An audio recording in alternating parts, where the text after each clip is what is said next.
it had the largest freshwater lake ever known to exist, which is Mega Lake Chad, which, just to put this into perspective, it is, if you take all the North American Great Lakes combined, that's 94,000 square miles of surface area, whereas Mega Lake Chad was 139,000. Whoa.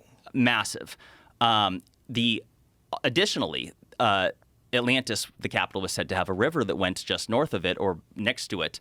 And the Tamanrasset River went right through the Rishat structure, or just north of it, went all the way to the Atlas Mountains that I described, which is in modern-day Morocco. And the evidence is that it existed at that same period of time when Atlantis was said to be around 11,600 years ago prior to its destruction, up until about 5,000 years ago. So going back to my point, like, a lot of people see the Sahara Desert and they don't realize that this place was unbelievably different than it is today. And one of the things that's so important is that I know some people listening will, they hear Atlantis, they think, oh, it didn't exist. Right.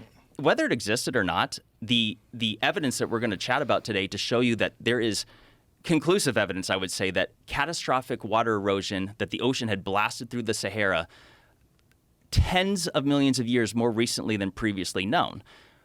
According to the science, 56 to 66 million years ago was the time of the Trans-Saharan Seaway, which was the last time the ocean blasted through it. However, there are a few lines of evidence that say otherwise. Besides the fact that anyone that looks at the Sahara Desert through the Google Earth app, you can see fluvial striations, which is signature traits of water erosion. This is confirmed by other experts that look into these things. I like to mention Randall Carlson. Mm-hmm. He's someone that's analyzed the area and has said, yes, this is catastrophic water erosion.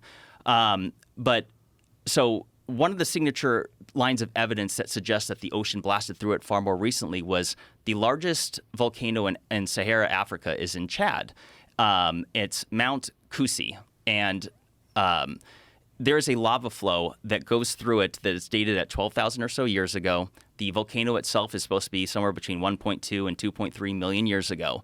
But if you look at Mount Kusi to the south, you can see, and I don't know, Jamie, if you're able to bring up one of the photos of that mountain chain, but you can see that the water erosion cuts off that lava flow directly to the south. Yeah, keep going over. A little bit right there.